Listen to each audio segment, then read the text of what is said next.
For AM 560 Weather Center, our meteorologist, Steve Williams. Partly sunny, a bitter cold day. Our high today at 15. Clouds and very cold again tonight with a low 4. Cloudy, frigid day tomorrow. A bit of snow accumulating a coating to an inch. The high tomorrow at 16. I'm Steve Williams on AM 560, The Answer. It's 1 above with a wind chill of minus 20 at O'Hare, 7 above along the lakefront. Next news at 8:30. Continuous news coverage at 560theanswer.com.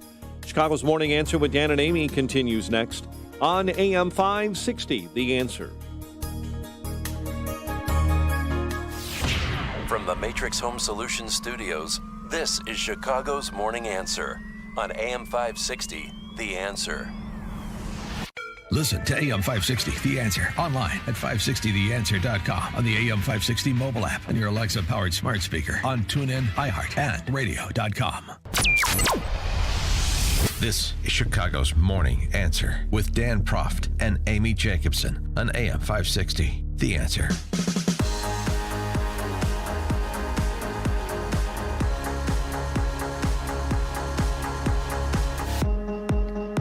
Good morning, Dan and Amy. I really enjoy this piece by Don Boudreau, who I always enjoy.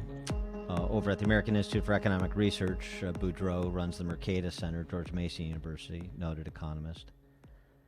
My incessant wondering, what I wonder about.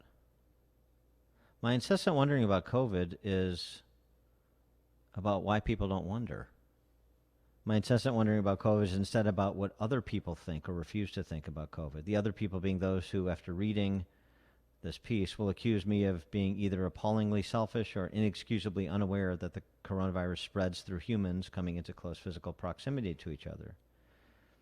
Here's a feature of COVID I incessantly wonder about. What's so special about this communicable and dangerous disease that causes humanity to treat it as differently, as differing categorically from the countless other communicable and dangerous diseases that we regard with utter blaseness?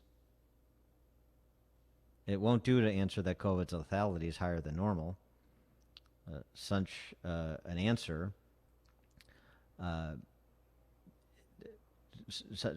strictly speaking, implies that lockdowns, masks, social distancing, all the other arbitrary excesses of massive government powers and antisocial behaviors that are justified as necessary to fight COVID-19 become appropriate the moment we encounter a disease that is even slightly more dangerous than quote-unquote normal.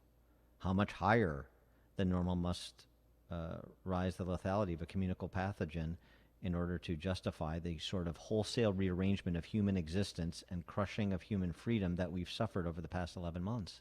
Things he wonders about. To borrow from Arsenio Hall, Once Upon a Time, things that make you go, But why? But I love the question. Here are the things I wonder about, writes Boudreau. I have questions. His overriding question is, why don't other people have those same questions? Because they're going along to get along. They think that there's some greater good out there. And government, really, again, there's a lot of people who don't have God or church in their lives, and they put their trust and faith in government.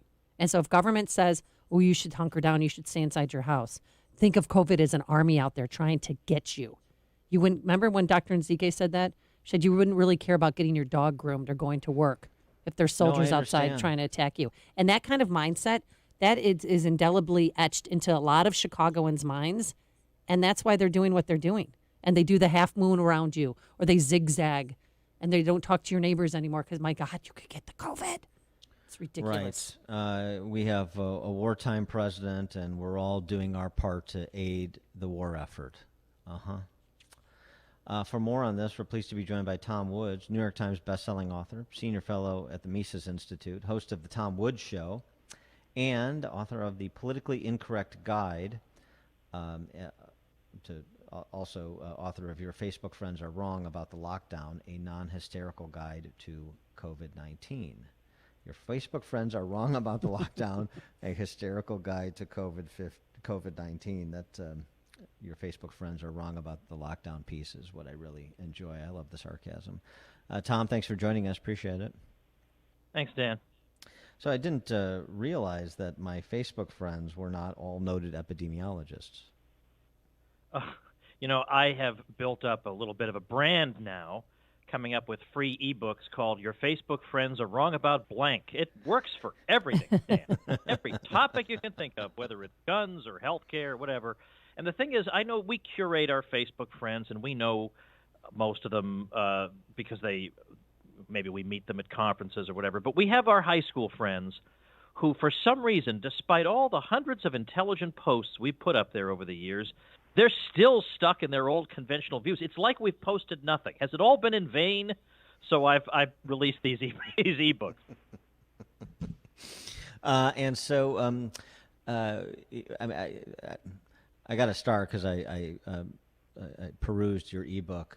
I got to start with Tony Fauci, who is been canonized by the political class throughout this, and he was on with Brett Baer yesterday, saying, the mask wearing, for example, that's going to have to continue until and unless there is no identifiable shard of COVID-19 still circulating in the Western world. And so it just persists. And this is the new storyline we're seeing pop up, not just Fauci, who seems to be sort of a spokesperson for the lockdowner crowd, but in the Wall Street Journal and elsewhere, hey, just because you got vaccinated doesn't mean you don't have to wear a mask, and you still got a social distance. Hey, keep wearing the mask even when you get to herd immunity. Hey, this is going to go on forever.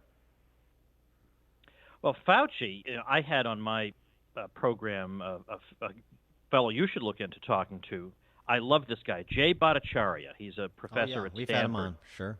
Oh, have you? Okay. What's great about him is that, I can't speak for you guys, but when I talk about this, I get kind of a hot head, and maybe I lose my temper a bit, because this is such an atrocity that's been carried out on us, and people are just sitting back accepting it like it's normal, and I just can't stay calm and reasonable. He is so calm and reasonable. He's like the medical equivalent of Perry Como, super soothing and calm. I love this guy, and I asked him just flat out, I'm going to ask you to say something about the canonized saint of this whole fiasco, namely Anthony Fauci. What do you think about him?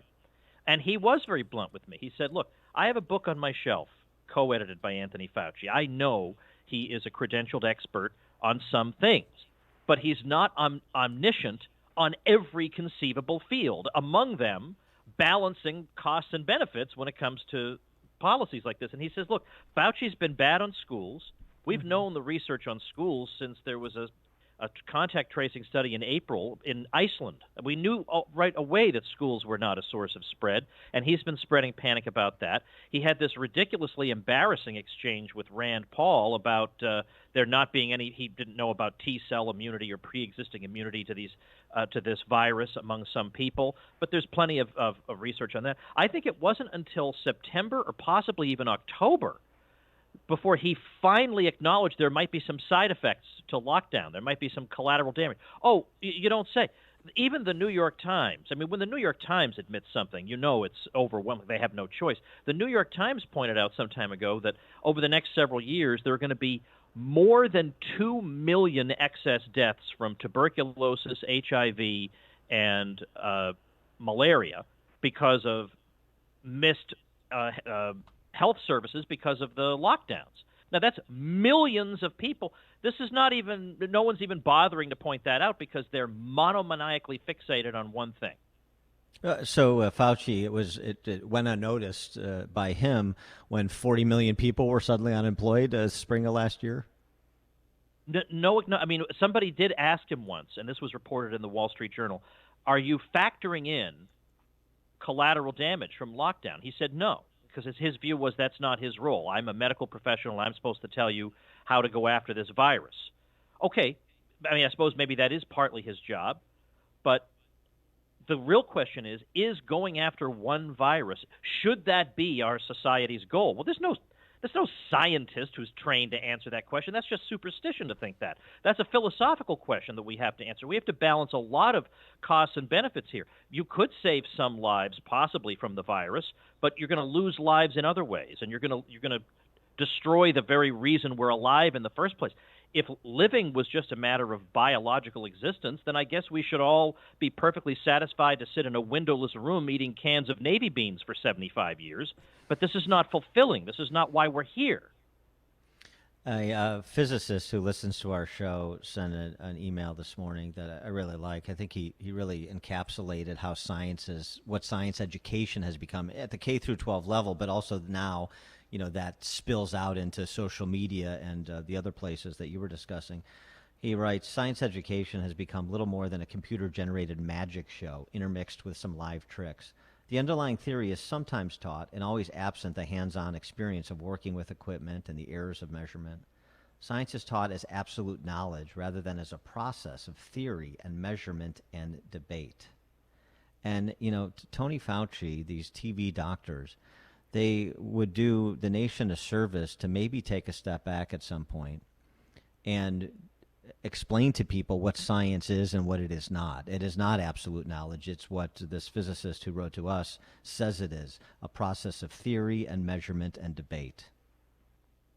Which is what we have sadly lacked. I remember early on in this, there was some doctor in New York who just made an amateur YouTube video saying, look, the ventilators that Andrew Cuomo says we need 40,000 of, which was laughable. They wound up getting a fraction of that, and even that, they gave some of them away to other states.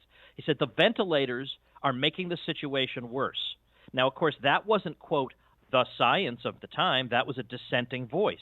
But thank goodness some people listened to that dissenting voice, because it turns out the ventilators were a problem, and people were being put on them much too readily, and that was not helping. Thank goodness we had a dissenting voice. I mean, these days, people think you're not listening to the science if you don't. What if I don't accept some article that you read in some magazine 5 minutes ago? What I care about. I mean, I'm a doctor in the Jill Biden sense. I have a PhD. I don't have an MD.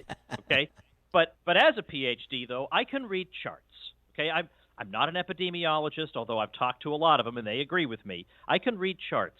And I look at things like North Dakota and South Dakota both had a spike in November.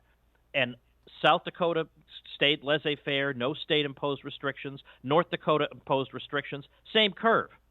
Same curve. And I could look at North Carolina, Oklahoma, different policies, same curve. And this goes again and again and again. Or California. California's got one of the youngest populations in the country. My state, Florida, has one of the oldest. So we should be getting devastated by this compared to California. California's locked down, and they're, quote-unquote, listening to the science. By the way, there was no science of lockdown till 2020. There is no such thing. And it turns out that now, not only is Florida doing better today in terms of deaths, hospitalizations, whatever, but even overall since the thing began, California is now inching up to Florida, because California's at about 1,180 per million, and Florida's at like 1,290 per million in terms of death. That's a trivial difference. That's more than accounted for by the age difference of the population.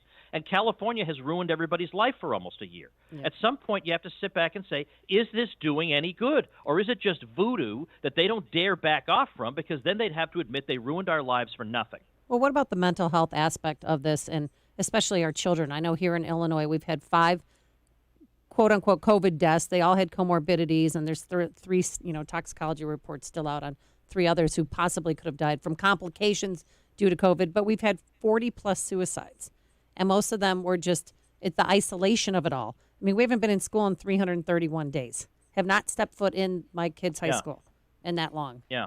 And we're not we weren't built to do this. I don't know if you saw in Nevada, they accelerated the school reopening because of a spate of suicides. So I have to say it was dumb of them to close the schools, but at least we have some people in the country who evaluate evidence and act on the basis of the evidence. Yep. That this is actually hurting people. We should stop doing it. Now, by the way, so I did write, your Facebook friends are wrong about the lockdown. So I made it because thanks to my kids, I know how to do technology.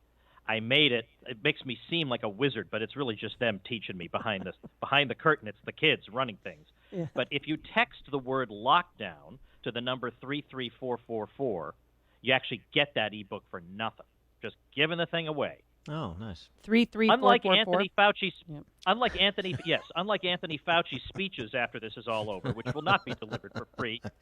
Just text lockdown to 33444. You know what I'm worried about is the movie. There'll be a movie, there'll be a book, And we can already predict what the story is going to be. That the smart people tried to tell us, but these stupid heads with their backwards baseball caps refuse to listen to the science, and they're just going to pretend that Florida didn't exist. I've seen 3 plays and 1 comedy routine in Florida in the past couple of months.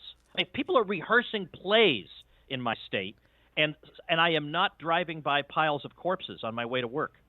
Well, you've already seen that. Actually, Cuomo and Fauci were workshopping a script just a few months ago in a Zoom call where Fauci joined Cuomo to buttress St. Andrew of COVID-19 standing in New York City, in New York State, talking about, maybe De Niro can play you and Pacino can play me and so on and so forth. They were having a good old time. Is true. This is not absolutely there will be movies. I hope he's perhaps Tony Fauci would be in line for some sort of like Obama-esque Netflix deal.